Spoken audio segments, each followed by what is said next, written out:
वंचित आघाडीचे अध्यक्ष प्रकाश आंबेडकर यांनी ओबीसी आणि मराठा आरक्षण वादावर मध्यस्थी करण्याची तयारी दाखवली आहे।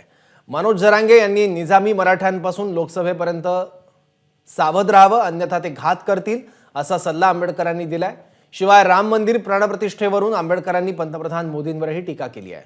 मोदींनी पदाचा राजीनामा देऊन प्राणप्रतिष्ठा करायला हवी होती असं आंबेडकर म्हणाले आहेत। बबनराव तायवाडे यांचं असणारं स्टेटमेंट असं वाचलंय की आम्ही सुद्धा रस्त्यावरती उतरू शकतो अशी असणारी परिस्थिती आहे। त्याच्यामुळे कुठे ना कुठेतरी ठिणगी पेटण्याचं हे कामकाज त्या ठिकाणी चाललेलं आहे। म्हणून आम्ही असं म्हणालो आहे त्या ठिकाणी की सुप्रीम कोर्टाने पूर्णपणे मराठा समाजाचं आरक्षण नाकारलेलं नाही, पण जी पद्धत सुप्रीम कोर्टाने ठरवून दिलेली आहे त्या पद्धतीने न गेल्यामुळे असणारं हे शक्य आहे।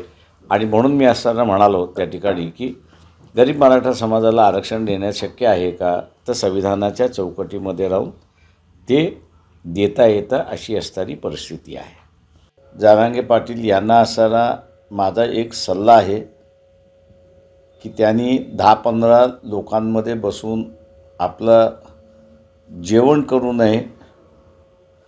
त्यांनी असणारं जनतेमध्ये बसून जे जनतेमध्ये अन्न आलेलं आहे त्याचं त्यांनी असणारं पाचारण करावं, हे त्यांच्या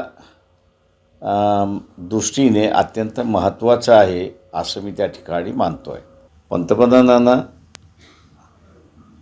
उपस्थित राहायचं होतं तर त्यांनी पंतप्रधानाचं पद त्या क्षणापुरतं राजीनामा देऊन कोणाकडे तरी दिलं पाहिजे होतं।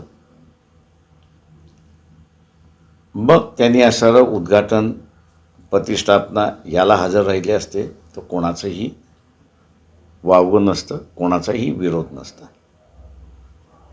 पण दुर्दैवाने पुन्हा ते पद आपल्याला मिळेल का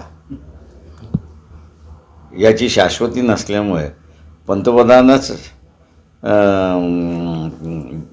भयग्रस्त झाल्यामुळे त्यांनी ते पद सोडलं नाही आणि विधी केला अशी असणारी परिस्थिती आहे।